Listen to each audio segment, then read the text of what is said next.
Exode. Oh mon Dieu, je commence par où, je laisse quoi? Exode chapitre 16, 14 à 15. Celui qui a trouvé nous aide à lire rapidement. Exode, je disais 16, 14 à 15. Oui. Nous lisons au nom de Jésus-Christ. Quand cette rosée fut dissipée, oui, il y avait à la surface du désert quelque chose de menu comme des grains, quelque chose de menu comme la gelée blanche sur la terre.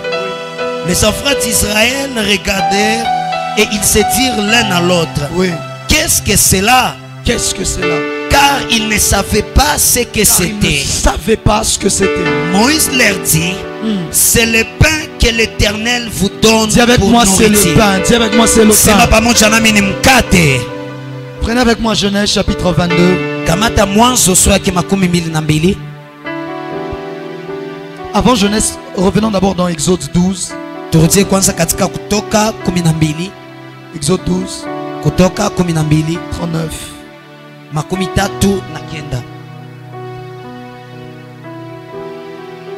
Exode 12, 39.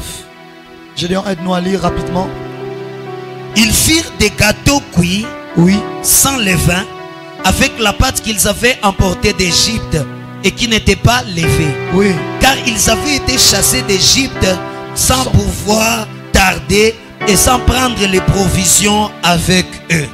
Allons maintenant dans Genèse chapitre 22. La lecture sera assez longue. 1 à 18.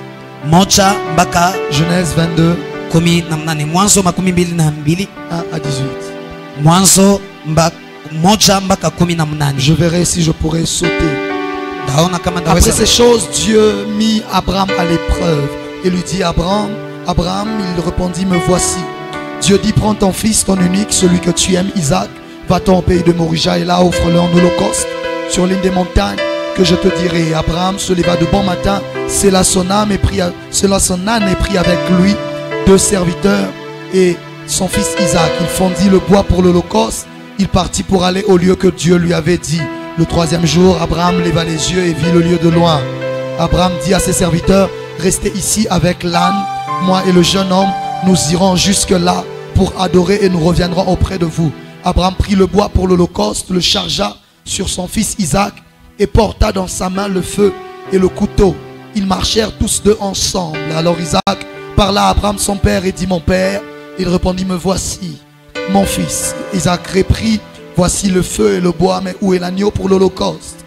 Abraham répondit, mon fils, Dieu se pourvoira lui-même de l'agneau pour l'holocauste. Ils marchèrent tous deux ensemble. Lorsqu'ils furent arrivés au lieu que Dieu lui avait dit, Abraham il éleva un autel et rangea le bois. Il lia son fils Isaac et le mit sur l'autel par-dessus le bois.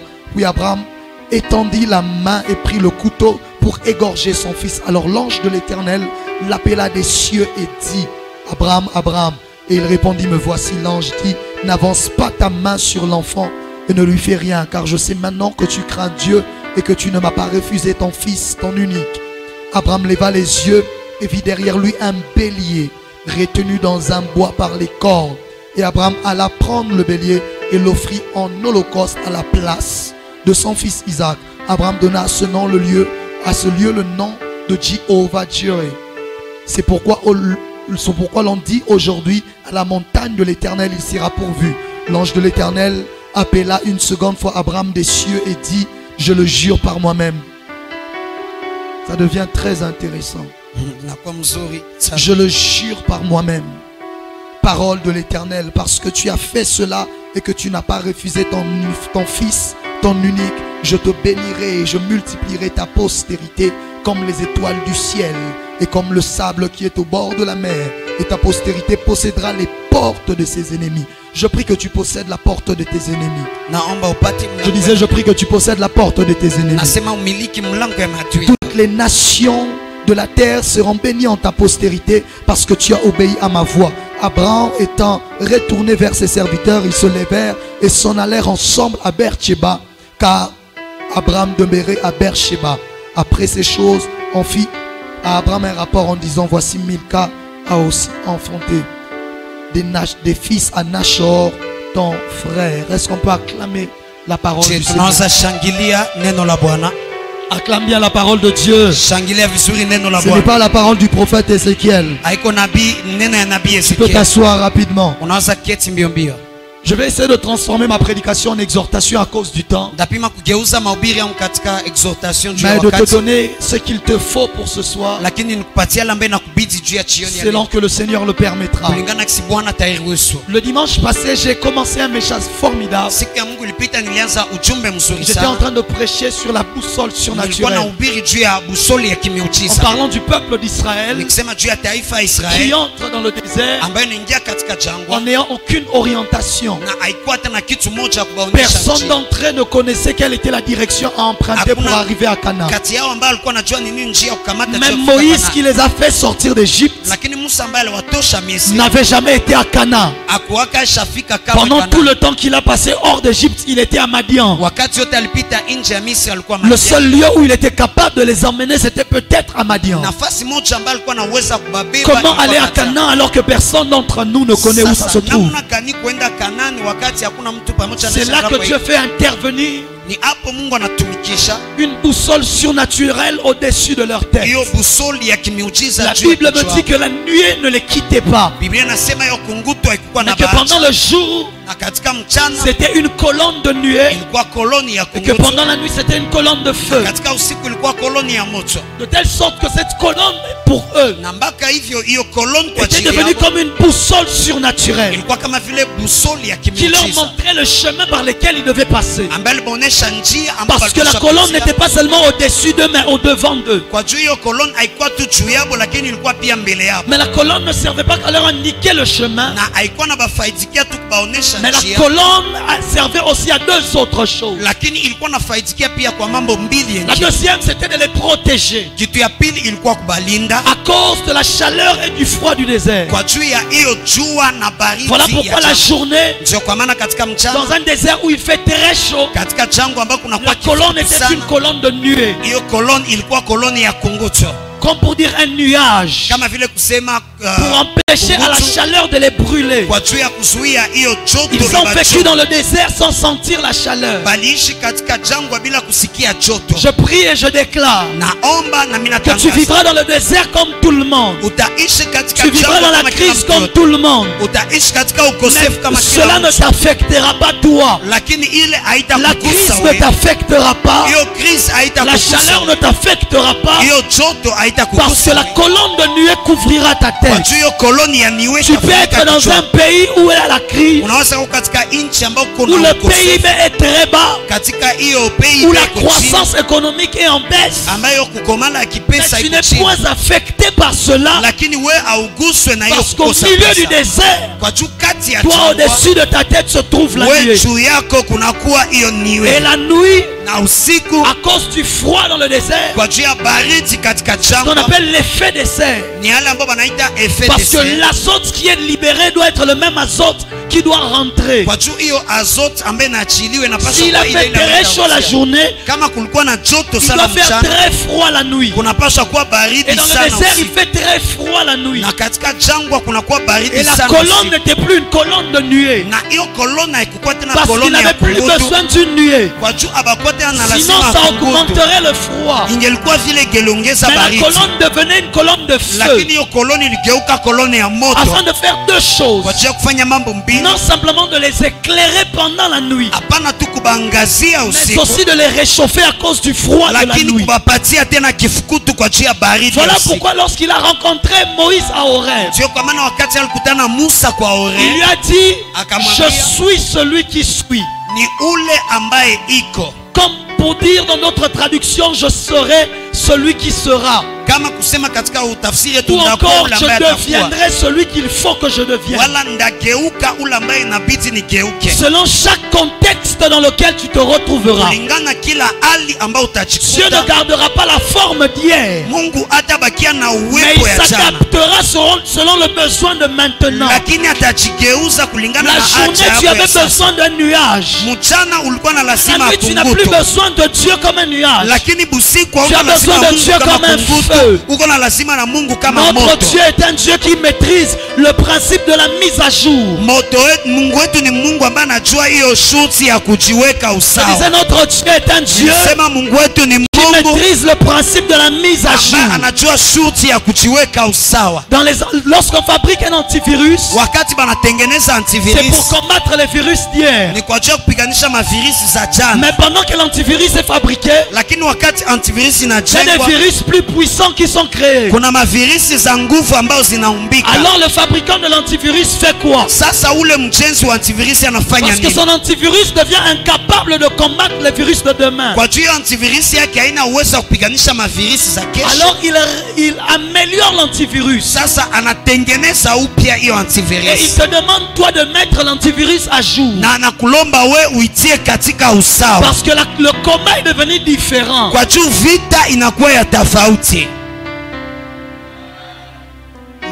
Est-ce que je parle à quelqu'un ce soir? Je disais, est-ce que je parle à quelqu'un ce soir?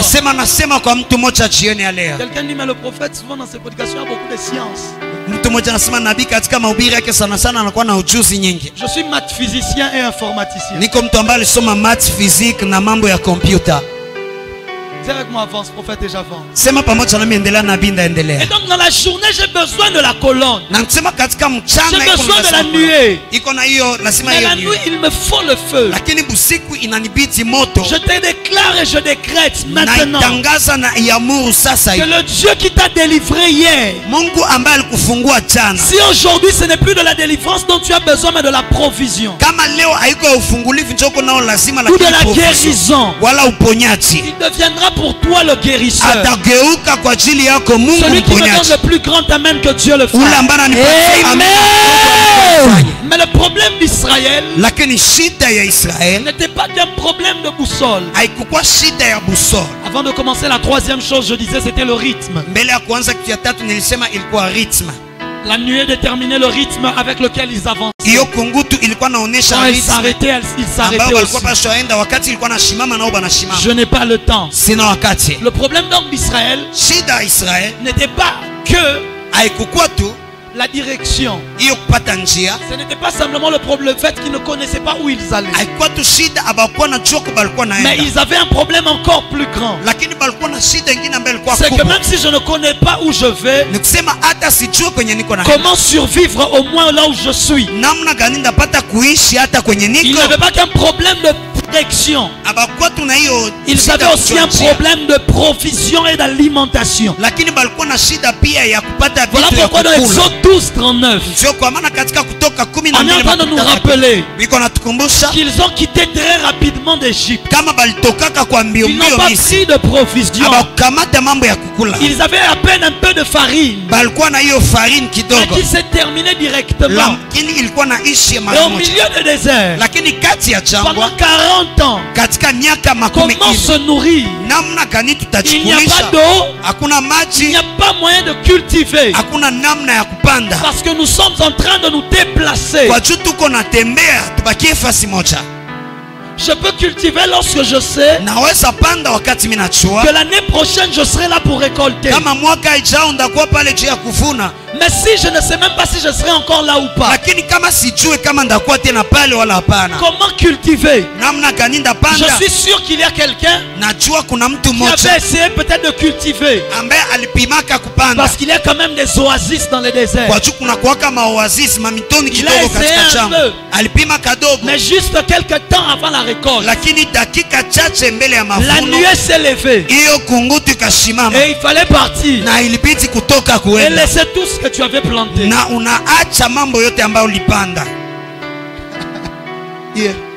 Est-ce que quelqu'un a compris le dilemme? C'est avec moi, avance, prophète. Le problème n'était donc pas simplement de direction, mais aussi d'alimentation et de provision. Voilà pourquoi pendant les 15 prochaines minutes qui vont suivre, permets-moi de te parler de la provision surnaturelle. Touche le voisin, dis-lui la provision surnaturelle.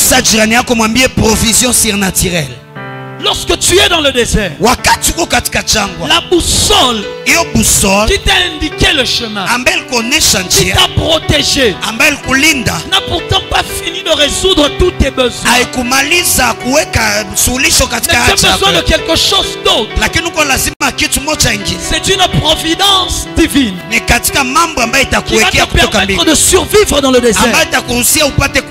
Voilà pourquoi il y a des gens, ils savaient où est-ce qu'ils allaient avec Dieu. Ils savaient où est-ce que Dieu les emmenait. Mais ils n'ont pas pu arriver là où Dieu les emmenait. Parce qu'ils n'avaient pas de provision qui les aidera dans le parcours. Tu ne comprends pas ce que je dis. C'est ça le problème. Il a reçu la prophétie. Dieu lui a dit, je te ferai de toi grand. Je ferai de toi ceci ou cela. Mais il lui manque de provision pour tenir pendant 40 ans avant de voir l'accomplissement de la promesse. Il a besoin de quelque chose d'autre. Le chemin à suivre, je le vois. La nuée me montre par où je dois passer. Mais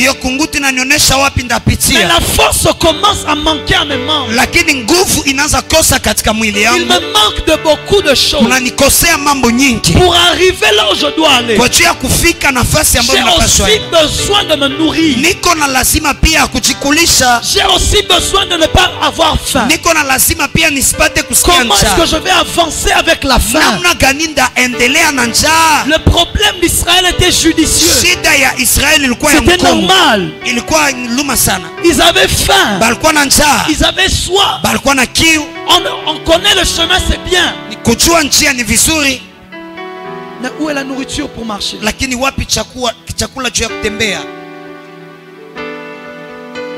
Est-ce que je peux dire quelque chose? Est-ce que je peux dire quelque chose? Plusieurs annonce au peuple des choses, montre au peuple des choses, prêche au peuple des prédications, leur montrant là où Dieu les emmène. Mais il ne leur donne pas la provision afin de tenir pour arriver jusque là où Dieu les emmène. Le désert n'est pas Cana. Je ne peux pas cultiver dans le désert. J'ai besoin d'une providence divine qui répond à mon besoin de chaque jour afin d'être sûr d'atteindre Canaan. C'est pour ça Élie savait là où il allait. Il devait aller à Horeb pour rencontrer Dieu. Mais pour arriver à Horeb, il n'avait plus de force. Il n'avait plus de nourriture dans le corps. L'ange revient. Il le réveille dans la fatigue de son sommeil. Et il lui dit, lève-toi, mange et bois, car le chemin est long. On a besoin d'une providence divine afin d'être capable d'atteindre les objectifs. Sur le chemin de ta destinée, tu as besoin d'une providence divine pour arriver à saisir ta destinée. Sans providence, tu auras tous les ailes du monde, toutes les prophéties du monde, mais tu n'arriveras pas là où tu dois arriver. Que quelqu'un me donne un bon amen que j'avance. Je prie ce soir, au-delà de la boussole surnaturelle, que Dieu répande pour toi une providence surnaturelle. On ne sait pas d'où elle vient. Dis avec moi, avance et j'avance. Elle est provision, elle est providence. Mais elle est surnaturelle, pourquoi? Parce que par mes propres forces je ne peux pas trouver de la nourriture dans le désert. Mais j'ai besoin de quelque chose que je ne comprends pas. Que Dieu touche là où personne ne peut toucher. Que Dieu fasse ce que personne ne peut faire. Afin de me garder vivant dans le désert. Je déclare que tu ne mourras pas dans le désert. Parce que la providence de Dieu vient dans le désert. Ils avaient faim. Lorsqu'ils ont crié, Moïse s'est plaint. Mais Dieu savait que leur besoin était normal. Alors il a fait descendre la manne. Je n'ai plus le temps d'entrer dans les détails. Je n'ai plus le temps de te faire sauter de ta chaise. Laisse-moi te donner la parole de Dieu. Dieu fait descendre la manne. Il se réveille le matin et il voit quelque chose sur les feuilles et partout en bas. La Bible me dit qu'ils ne comprennent pas. Ils disent, mais qu'est-ce que c'est? Je suis en train de prier pour quelqu'un afin que Dieu te donne une provision tellement surnaturelle que tu ne sauras même pas ce que c'est. Une provision que tu ne maîtriseras pas, que tu ne connaîtras pas. Ils ont regardé, ils ont dit, mais qu'est-ce que c'est?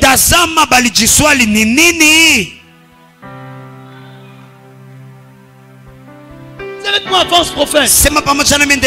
Dans le Nouveau Testament, la Bible nous répond en nous disant que la manne était la nourriture des anges. C'est-à-dire que Dieu a vu Israël dans le désert. Il a fait jeûner le ciel afin que la terre mange. Oublie ce que j'ai dit, tu n'as pas compris. Il a pris la nourriture d'autrui, des anges, que les hommes n'étaient pas censés manger. Mais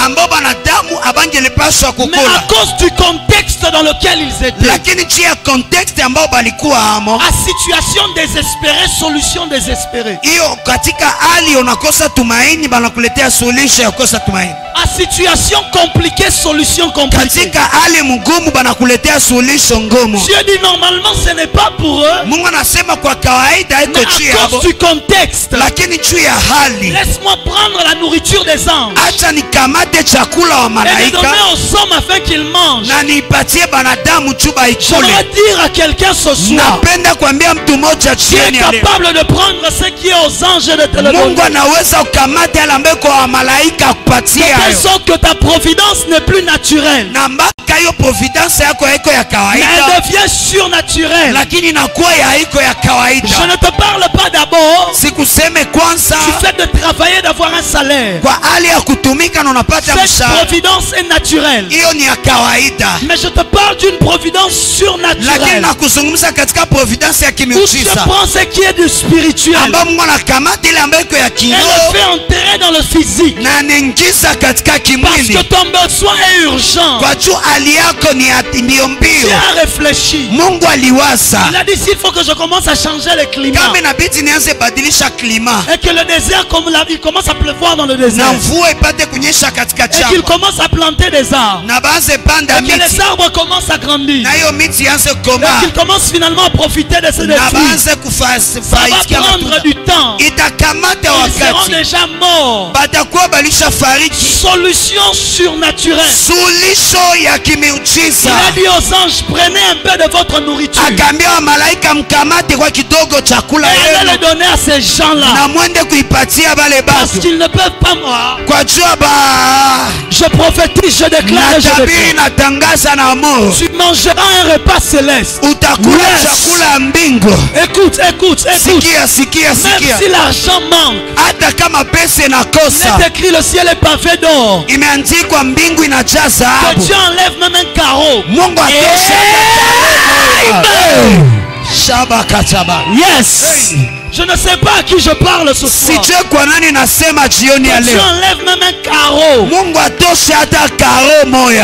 Dis-moi à ta carreau moya.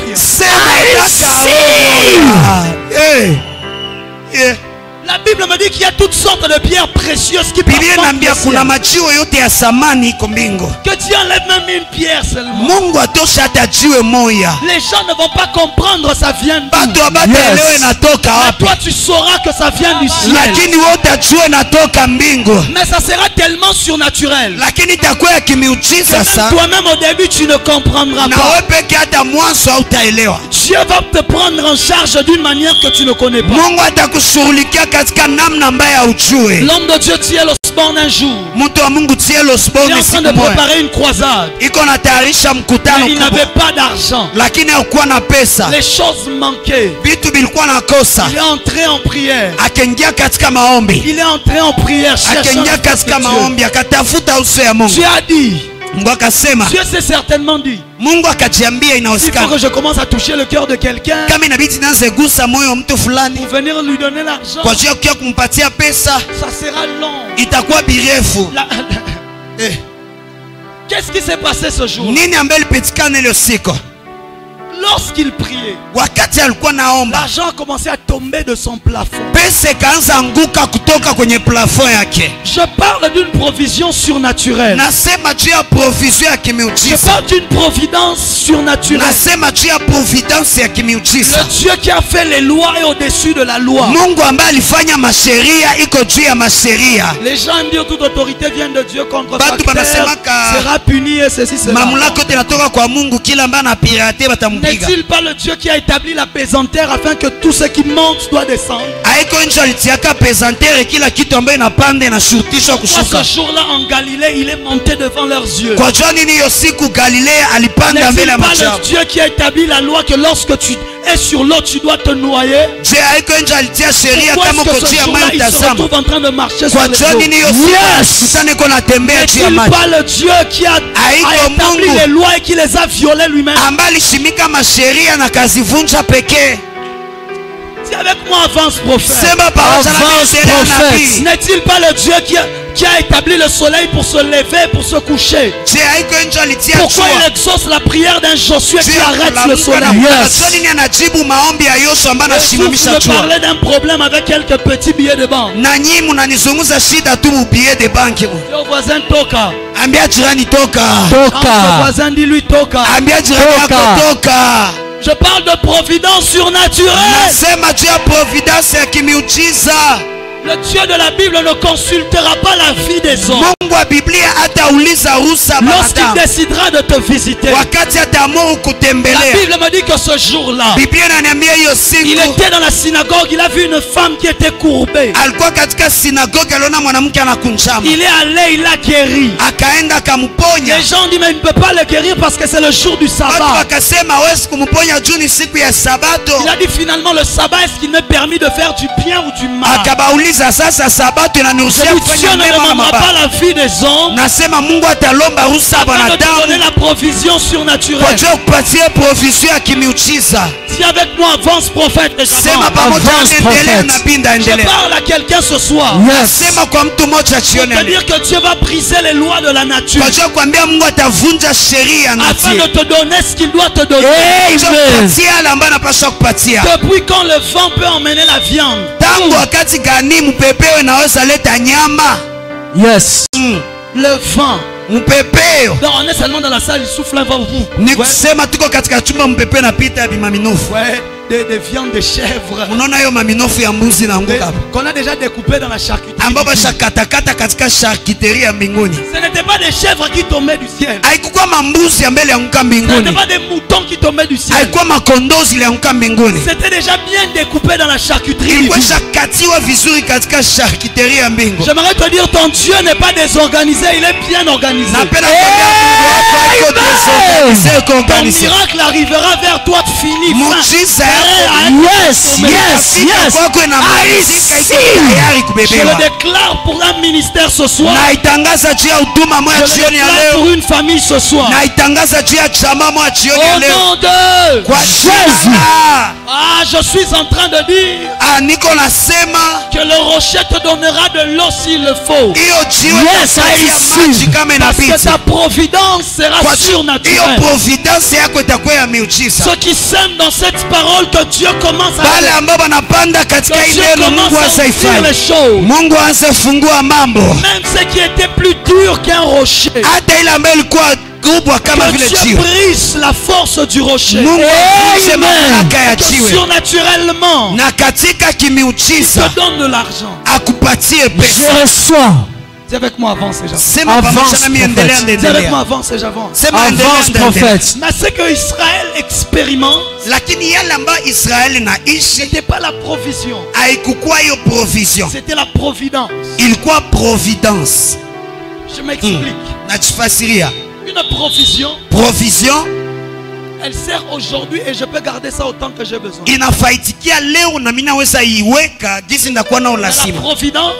La providence, elle vient juste au moment où j'en ai besoin. Quand j'en ai plus besoin, elle est partie. Voilà pourquoi dans sa prière il dit, il nous montre les choses que Dieu est obligé de nous donner. Le pain quotidien. C'est-à-dire chaque matin, il me donne un nouveau pain. C'est-à-dire si hier j'ai besoin du pain de demain, il ne me le donne pas. Il attend demain. Quand le besoin sera là, et il va me donner le pain. Voilà pourquoi plusieurs vous vous rendez compte que lorsque tu demandes à Dieu l'argent, tu n'en as pas. Mais lorsqu'un besoin urgent se présente, tu ne sais pas d'où l'argent vient. C'est ce qu'on appelle la providence. Parce que Dieu n'exauce pas ce que tu veux, mais ce dont tu as besoin. Est-ce que tu comprends jusque là? Lorsque tu veux, tu dis Seigneur, fais-moi devenir riche. Donne-moi $10 000, il ne te donne pas. Mais lorsque tu dois payer les études de tes enfants, 2 jours avant, Dieu donne l'argent. C'est ce qu'on appelle la providence. Là tu vis au rythme du pain quotidien. Le père est obligé de le faire pour son enfant. Mais tu ne peux pas faire la provision avec la providence. Parce que tu en as besoin maintenant et aujourd'hui. Tu as tout ce dont tu as besoin, mais ton compte en banque est vide. Mais lorsque tu as une activité, 3 jours avant l'argent vient. Lorsqu'en famille il y a un problème, quelques jours avant la solution est trouvée. Mais vous n'avez pas de solution avant même que le problème ne se présente. Parce qu'il y a une différence entre le pain quotidien et lorsque Dieu commence à remplir tes greniers.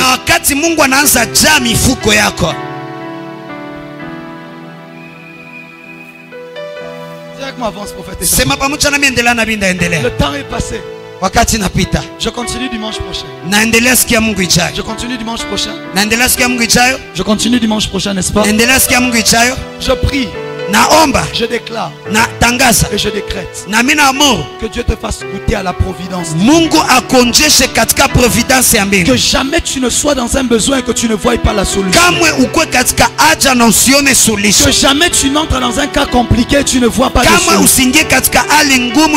Je refuse cela au nom de Jésus. Je refuse cela au nom de Jésus. Mais lorsque le cas compliqué se présentera, au même instant, la solution tombera du ciel. Si Dieu ne trouve pas les hommes pour t'apporter la viande, même les corbeaux te l'apporteront. Si Dieu ne trouve pas les hommes pour te porter de la caille, même le vent te l'apportera.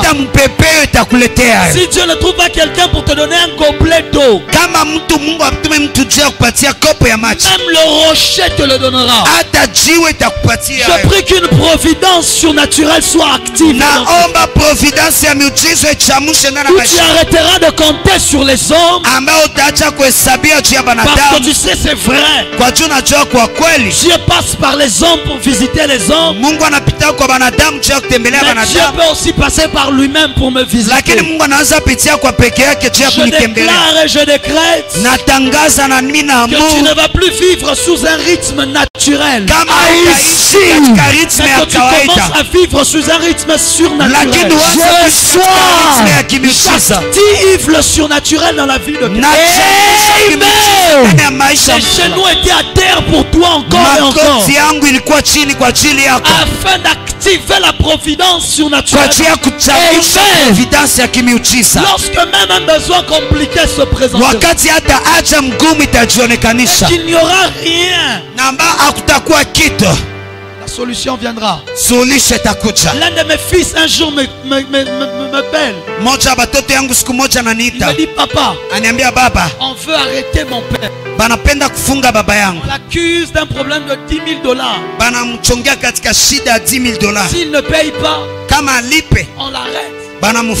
Actuellement à la maison, même $10 on ne voit pas. L'histoire en question ne sait pas c'est venu d'où. Je dis mon fils sois calme, Dieu va intervenir. Il s'est mis en prière. Et le Seigneur a donné la providence.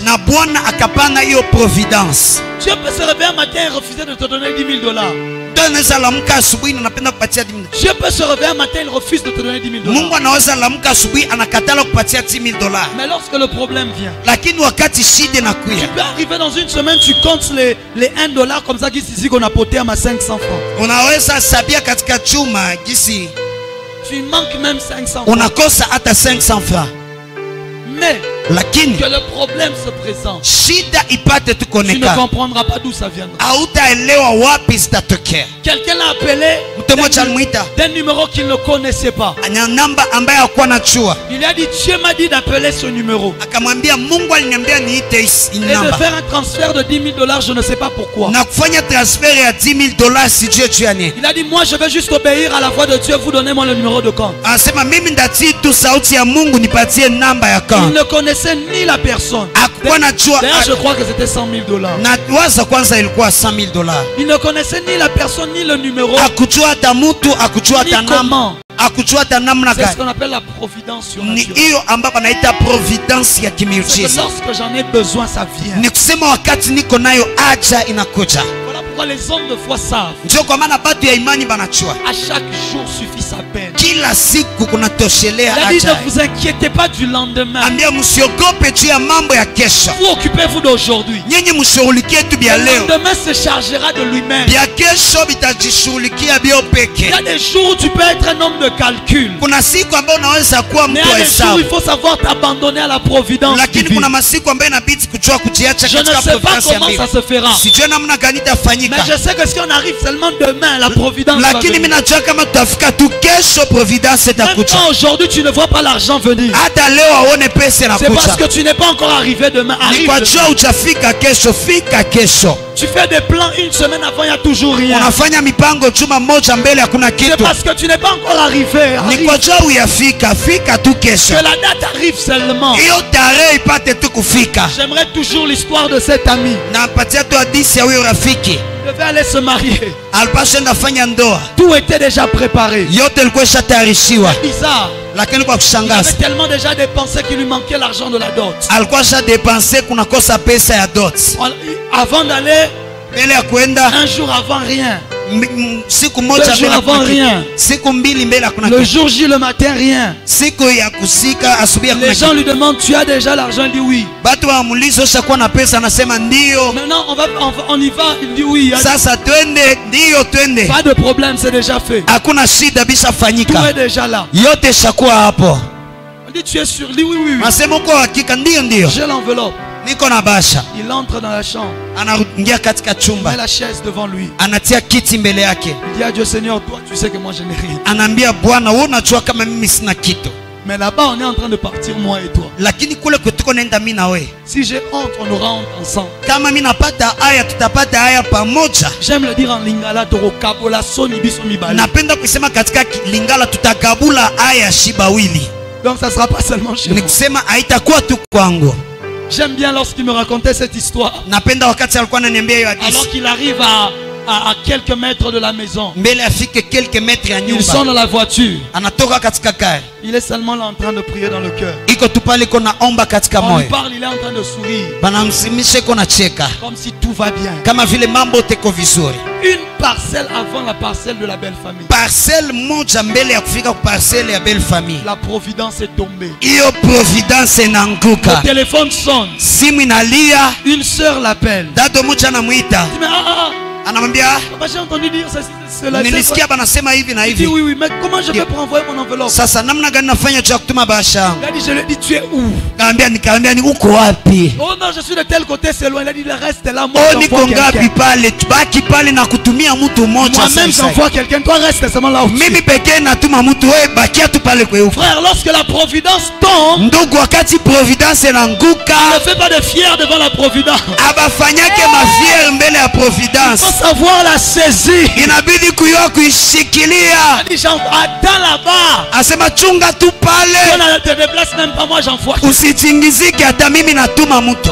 Il fait descendre quelqu'un de la voiture, il dit prends le transport. Anashusha mtu kwenye gari kamata La transport. providence peut faire en sorte que tu manques l'argent de l'enveloppe, mais tu ne manqueras pas l'argent du transport pour aller prendre l'enveloppe. Providence inaweza tuma unakosa pesa ya bahasha, lakini hautakosa pesa ya transport kuenda kamata bahasha. Ah, je ne sais pas si quelqu'un comprend. Ah, sijui kama kuna mtu anaelewa. Il est parti prendre l'argent Anakamata pesa et il est venu avec. na kakia pamoja naye. Lorsqu'il ouvre l'enveloppe, c'était exactement le montant de la dot. Wakati anafungua ilikuwa kiwango ya pesa ya dot. Parce que la providence ne vient jamais plus et elle ne vient Kwa jamais juu moins. providence haiki yake zaidi na haiki yake chini La kidogo. providence vient exactement. Providence inakuyaka hivyo Je hivyo. suis en train de déclarer que tu n'auras pas moins que ce que tu as besoin. Niko Que ce dont tu as besoin. utapata yale ambayo Mais uko le Dieu nayo. de la Bible répond exactement à ton besoin. Mungu wa Biblia anajibu katika Celui qui me haja donne le yako. plus grand amen qu'une providence tombe. Providence yanguke ndani ya maisha yake. Si ton amen arrive à moi, la providence arrive à Kama toi. mimi kwako. Et il est entré avec beaucoup de sourires. Akaingia na kucheka nyingi. Les gens ne savaient pas. Watu hawakuwa najua. C'était un miracle de la dernière minute. Ilikuwa muujiza ya dakika ya mwisho. Je libère une atmosphère de miracle de dernière minute. Naachilia anga ya muujiza ya dakika ya Je ne mwisho. sais pas ce que ta famille traverse. Sijui yale ambayo jamaa yako inapitia, Mais Dieu m'a oint. lakini Mungu alinipaka mafuta Délivré des vies et des destins. juu ya kufungua maisha na maujio. Dieu m'a oint. Mungu alinipaka mafuta Pour faire sortir des familles de la souffrance. kwa ajili ya kutosha majamaa katika mateso. Que l'onction qui est sur ma vie Upako ambako juu ya maisha yangu parle pour toi et pour ta famille. iseme kwa ajili yako na kwa ajili ya jamaa. Maintenant, alors que je parle, Sasa wakati nasema au nom de Jésus, kwa jina la Yesu, s'il y a un problème qui a déjà traîné, kama kuna shida ambayo qui a ishakawia, déjà duré, ambayo ilishakawia sans providence, bila je providence, dis ce soir avant 23h, nasema jioni ya leo mbele ya que la 23h, providence descende. providence S'il y a un problème qui a déjà traîné, kama kuna shida ambayo ishakawia sans solution, bila suluhisho, et le problème ne fait que s'aggraver. na shida inaendelea tu kuongezeka. Oh non, Dieu attend les 4 jours de la mort de Lazare. Oh, Mungu anachunga hiyo siku ine ya kifo ya C'est pas Lazaro. grave. Haina shida. Les 4 jours viennent de s'accomplir ce soir. Zile siku ine zinamalizania jioni ya Je le leo. déclare au nom de Jésus. Naitangaza kwa jina la Yesu. Je mets ma main sur mon cœur. Natia mkono yangu kwenye moyo Que wangu. le Dieu dont je suis le serviteur Mungu ambaye niko mtumishi se souvient d'une famille ce soir akumbuke jamaa moja jioni ya qui a leo trop souffert et trop ambaye pleuré. lishateseka sana na kulia Se sana. souvient de quelqu'un qui a besoin du travail. Akumbuke mtu mmoja ambaye lazima akaze. Qu'il le lui donne ce soir au nom de Namupatia jioni ya Jésus. leo kwa jina la. Et Élève ta voix, commence à parler à Dieu. Inua sauti yako anza kusema kwa Mungu. Lève-toi là où tu es, prie le Seigneur. Simama kwenye ukoomba Bwana. Paraida imasusiata. Inua sauti yako omba Bwana. Kaiva hazuzele mahasatebe. Paraide shepleke de masa. Voilà pourquoi. Inua sauti yako. Voilà pourquoi. Sio kwa maana Tu as besoin d'être conduit par la boussole de Dieu. uko na lazima kuongozwa na busole ya Parce Mungu. que lorsque tu es conduit par Dieu, Kwa jua wakati unaongozwa na Mungu, tu as en même temps l'assurance de la provision. unakuwa na hiyo uhakika ya provision. Dieu ne prend pas en charge celui qu'il ne conduit pas. Mungu ashughulikiake ule mtu ambaye Je aongoze. déclare une prise en charge sur quelqu'un qui est conduit par Dieu. Natangaza prise en charge kwa mtu ambaye anaongozwa na Mungu. Mais si tu es ici, tu sens que ta vie est loin de Dieu. Lakini kama hapo unasikia Tu maisha sens yako que mbali ta ya vie, Mungu, tu ne marches pas, tu n'es pas conduit par Dieu. unasikia kama aongoze pamoja na Ce Mungu. soir, tu peux dire à Dieu, Seigneur, conduis-moi. Jioni ya leo unaweza sema Bwana Tu peux lui niongoze. dire, Seigneur, je te laisse ce soir ma vie. Unaweza sema Bwana, jioni ya leo nakuachia maisha yangu. Élève ta voix, prie selon que tu veux prier. Inua sauti yako, omba kulingana na jinsi unapenda. Demande la provision.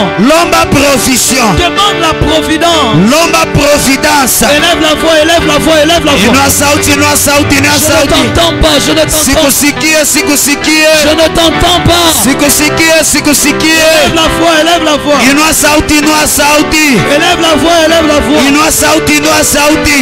Dis à Dieu, Seigneur, où est la providence pour ma destinée? Ambia Mungu, wapi providence juu ya ujio Où yangu? est la providence pour ma vie? Wapi providence juu ya maisha yangu? J'ai besoin de toi. Niko na lazima yako. Élève la voix. Inua sauti. Ne regarde pas ailleurs. Usitazame fasi Ne yengine. regarde pas aux hommes. Usitazame banadamu. N'ose pas aller chez les féticheurs. Usipime kwenda kwa mfumu. N'ose pas entrer dans l'occultisme. Usipime kuingia katika uchawi. Il y a une providence pour toi dans sa présence. Kuna providence kwa ajili yako katika uwepo yake. Si seulement tu peux demander, Kama tu unaweza lomba, il te la donnera. atakupatia yo. Élève ta voix, demande à Dieu. Inua sauti yako, lomba Mungu. Abradele, zabradele. Sabrakoso pradia bashebrakesa.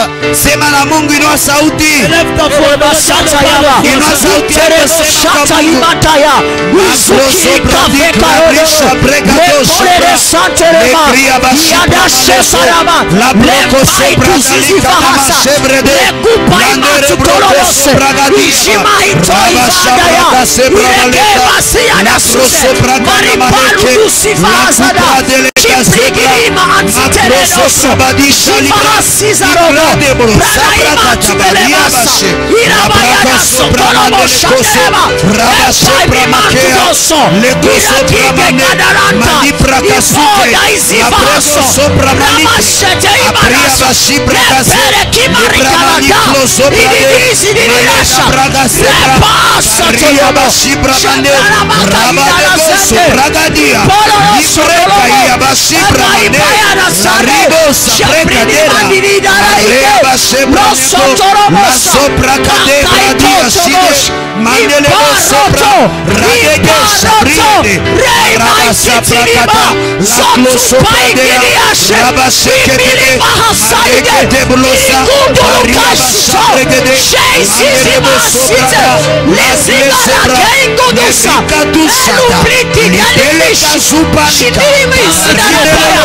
Zazu umaogutu. Usitazame jirani yako, sema kwa Mungu. Lomba Mungu sasa hivi.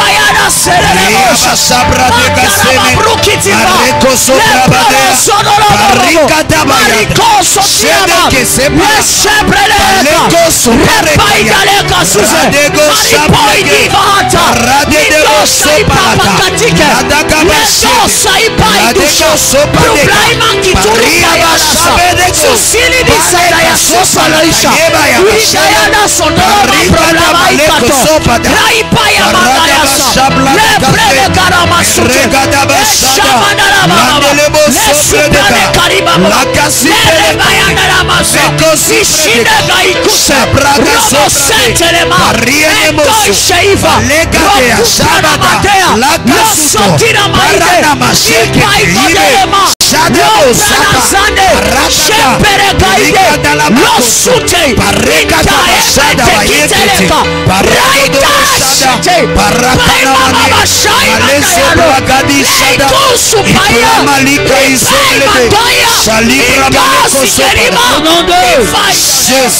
Au nom de Jésus. Que la main de Dieu viens t'ouvrir des portes que tu ne pouvais pas voir. Que la main de Dieu vienne te faire des faveurs que tu ne pouvais pas voir. Que Dieu ouvre tout ce qui ne marchait pas. Il y a une onction ce soir sur moi, afin de provoquer la provision divine. Déclare ce soir que Dieu la libère pour toi. Il la libère pour ta famille, pour tes enfants. Dans le nom de Jésus. Au nom de Jésus.